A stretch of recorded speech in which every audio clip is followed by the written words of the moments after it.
Hey, what is going on, guys? My name is LuckyBunz, and in today's video I'm going to be going over the best tags to use in Pokemon Go. All the useful ones, the not useful ones, and the ones that are just going to be good for your collection. Now, as always, before we get started with the video, if you do enjoy it and find it helpful, please make sure to smash that like button down below. It would really help out with the YouTube algorithm.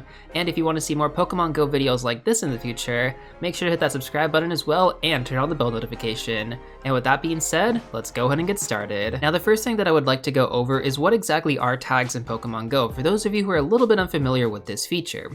So tags are basically a way where you can sort your Pokemon, and you can organize them, so that way you can find everything when you need it, and this would be fantastic if it worked correctly, but unfortunately it was not implemented properly, at least yet anyways. And this is pretty average for most things in Pokemon Go. Usually the release is not the complete feature, it's just more or less the beta test, which that's what we are as players, we're just beta testers for Niantic. Anyways, you're probably wondering, well, what exactly does that mean? So in the first section of this video, we're going to be going over tags that are actually not useful to use, and these are actually going to primarily be battling tags and trade tags. So I actually have gone through and I've listed everything out already, and of course when this feature initially came out I organized everything, as my raids, my gym defenders, Great League, Ultra League, Master League, anything PvP based. I have my trade Pokemon in here, and then of course we have our buddy swaps as well, which would be great if you could just, select from your tags and then swap out your buddies so you know which ones you're going to be focusing on. But unfortunately for all of these functions in Pokemon Go, you cannot actually select the tags when you're going into the screen. So I'm going to go ahead and give you guys some examples here. So first of all, let's go into battle teams. I'm going to go through and I want to select my party. There is no option where you can select from your tags. So unfortunately, creating tags for PvP is pretty useless at the moment. And so the same application applies to the other battle functions in Pokemon Go. So for raid battles, it doesn't give you the tag option. For gym battles, doesn't give you the tag option. Even for gym defenders that you're going to drop into a gym, it doesn't give you the option to select from your tags. So ultimately, all of the battle functions in Pokemon Go right now when it comes down to tags are essentially useless, and you should absolutely not make tags for these functions.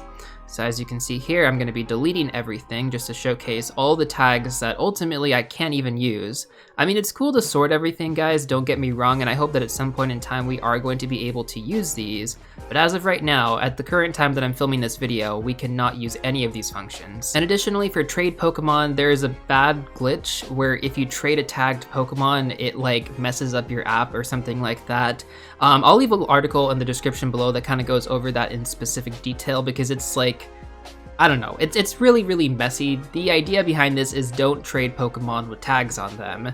It crashes your game and makes you have to reinstall the app and stuff, so yeah, don't trade tagged Pokemon. It's just really, really messy, and until Niantic fixes that, which we don't know when that's gonna happen, usually these fixes do take quite a long time. But yeah, essentially you just want to stay away from that. If you're interested in organizing your Pokemon in a more efficient way, I actually do have another guide that goes over how to manage your storage and how to nickname your Pokemon, so that way you can actually be efficient about naming your Pokemon for, distance trades or for 3x candy trade. And so once again, when it comes down to trading Pokemon, you really don't want to be trading anything that has a tag on it. So yeah, just make sure that you do get rid of all the tags from your traded Pokemon. And then of course we have the buddy swap as well, which again is something that you do want to stay away from because it's pretty much useless. And I'll show you this right now. So I'm going to click on my Ho-Oh here. We're going to go to swap buddies. And as you can tell right there, there is no option to select from your tag list. So again, pretty useless, and you cannot search these tags either. And so ultimately Niantic does have to make updates to this feature in order for it to be a little bit more functionable. Again, it's just more or less a quality of life update that will happen eventually. We just don't know when that's going to happen. So again, that's why I did make this portion of the video tags that you essentially don't want to use because they're just a waste of space. But now we can actually go into the tags that are going to be useful and ones that you should prioritize using. So one thing before we get into that I do want to mention is that you cannot resort your tags. So plan ahead in terms of how you want to organize everything, because once you decide to name them, you cannot go back and sort them, for example. Let's say I held this down and then I moved it around.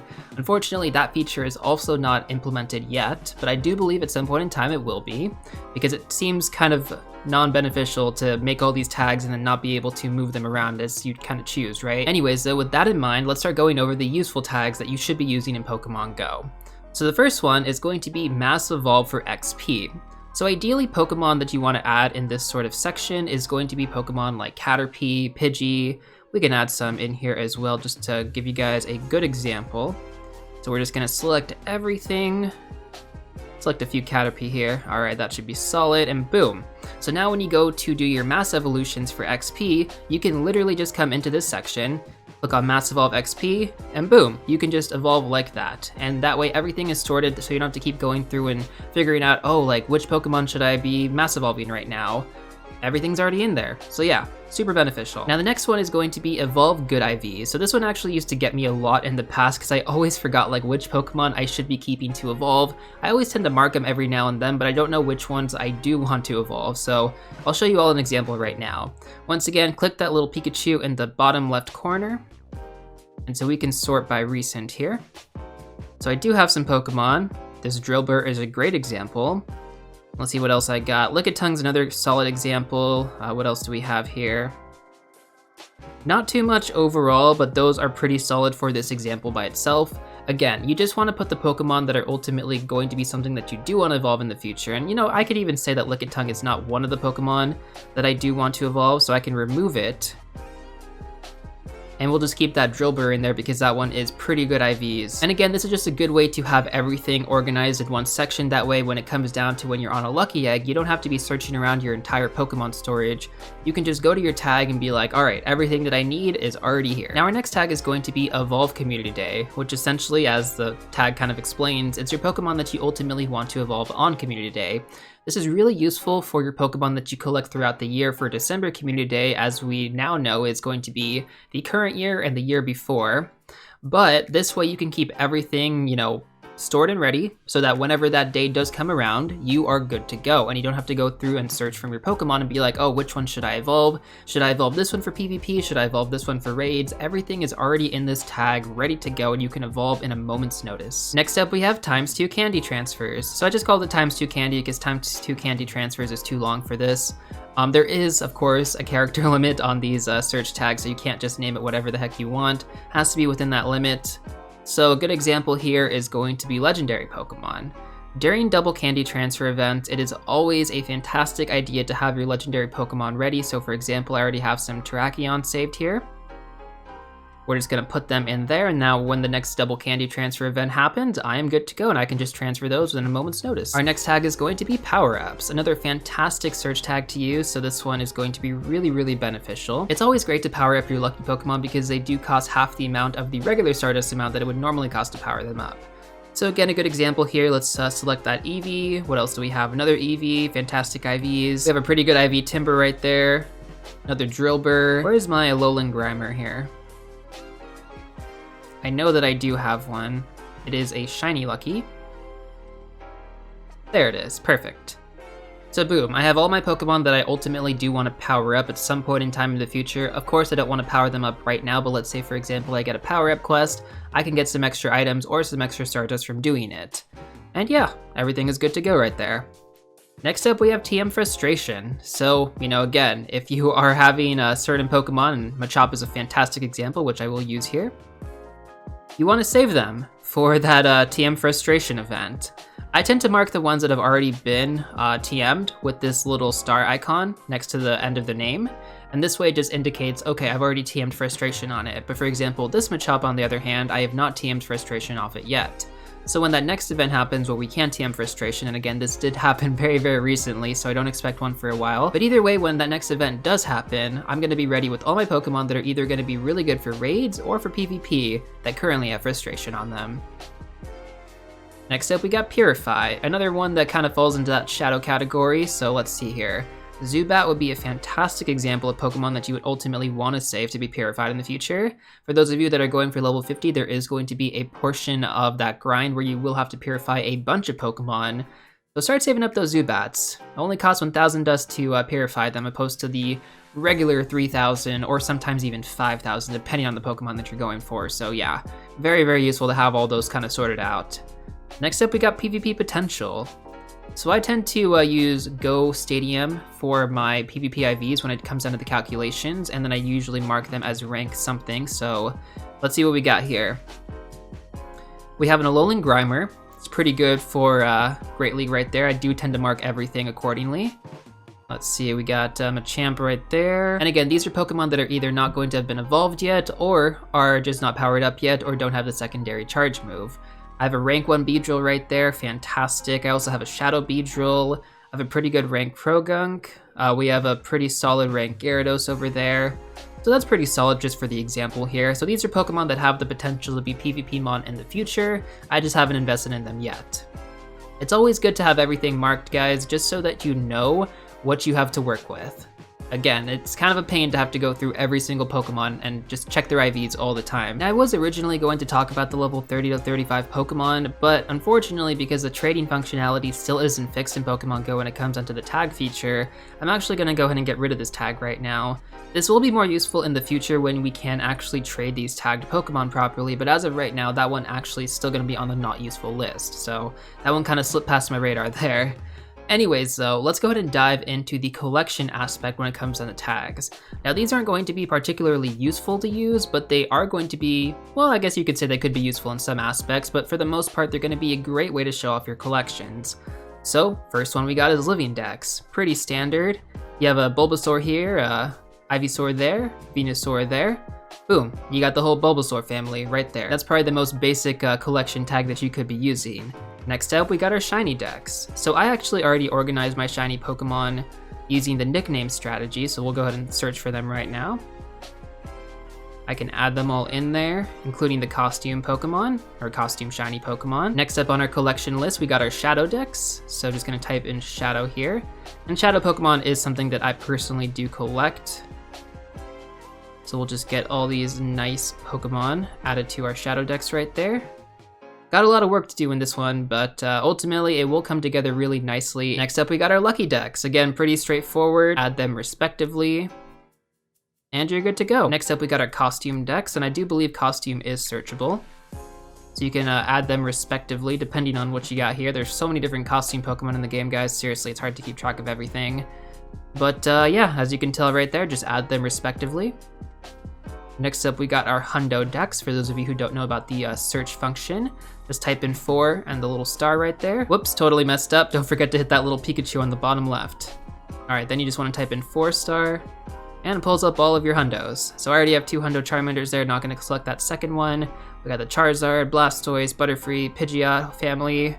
We got Rattata, a million different Pikachus, and Raichus, just all in their respective costumes. So yeah, you can just add them like that. All right, next up we got our level 1 Dex. So this one is a pretty cool one for all of you tiny collectors out there.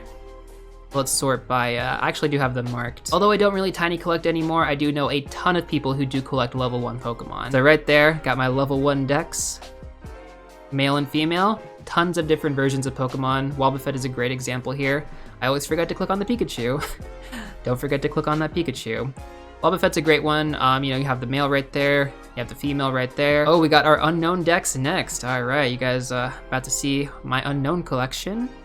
So I have them all marked out here. And again, this is something that I do plan to ultimately sort through eventually. I believe there are 28 Unknown in total, so yeah, we're still a whiles away. I think we have like 17 or something like that, or 16. We're pretty close, but also pretty far away. All right, next up we have our max level 40 Pokemon. So I did split this up into 2 categories, max level 40 and max level 50. This has been one that I think a lot of us have been looking forward to for a very, very long time, because there is no maxed search tag, at least not yet in the game. So this is the only way that we can actually showcase our maxed out Pokemon. I'm just gonna select a few right here. I do have a lot of maxed out Pokemon. I've been playing this game for a long time, so we don't have any max level 50 Pokemon yet. Eventually, when we get enough extra large candy on something good, something useful, of course, we will be able to add something to that. But of course, it's probably not the most useful tag, all things considered, unless you're like a top tier player. Next up, we got a Nundo collection, which is going to be a 0% IV Pokemon. So unfortunately, you can't actually search for 0% IV Pokemon, but if you do IV check them, you'll be able to tell if it's 0% IV. Where is my Dweeble here? I do have one. 0% IV right there. I think I also have a Dratini that is 0% IV. I do. Only 2 I have, although they are pretty cool to look at. I'll showcase them right now. 0% IV. I gotta love it. Especially this one. The Dratini is a shadow Pokemon. It's really cool. We have one for global travels, so let's say you went to Chicago, and I can probably just select Pachirisu here. Wherever you travel in the world, it's kind of cool to have them all sorted out here. Next one we got, and actually our final one on this collection list, is going to be sentimental Pokemon. So for whatever reason, you just can't bring yourself to transfer this Pokemon, and believe me, we all have them. We all have them. If you go down to your recent, these are the Pokemon that are probably going to be on there. My very first Charmander, my very first Vaporeon, which I used so much for gym battles, or for gym training actually. My Poliwrath, that is super good IVs, but I mean, I don't know, I don't really have too much of a use for it, but I do keep it. This Muck, which was incredibly rare back in the day. For those of you who played Pokemon Go in 2016, getting a Muck was like mission impossible. I'm not even kidding. It was so difficult to find Grimer. It took me forever to get that Muck. And I'll show you right now. I walked it a bunch, 84 kilometers, and we did evolve it from there. Now, of course, it's pretty easy to get Grimer, but back in the day, it was not. So I do keep this one as a sentimental Pokemon, as I did get it at Santa Monica Pier on July 30th, 2016. That is going to be all of the search tags that I do have for all of you. Of course, my last two are going to be, did I miss any? If I did, comment below. I'd love to hear if you do use any other search tags in Pokemon Go right now. I did do a decent amount of research. I did try to ultimately figure out what was the best functionality for most of these, including the ones that ultimately didn't have good functionality as of yet, which are mainly the raid attackers, gym defenders, PvP Pokemon, and trade Pokemon. Oh, and then buddy Pokemon as well. But everything else is pretty solid. Hopefully you did benefit off some of these tags. That being said though, that is basically everything I have for all of you in this video. Hopefully you did find it helpful and informative. Once again, if you did, please make sure to hit that like button down below. I would really appreciate it. And if you do want to see more Pokemon Go guides and tutorials like this in the future, make sure to hit that subscribe button down below as well. And I will see you all real soon in the next one.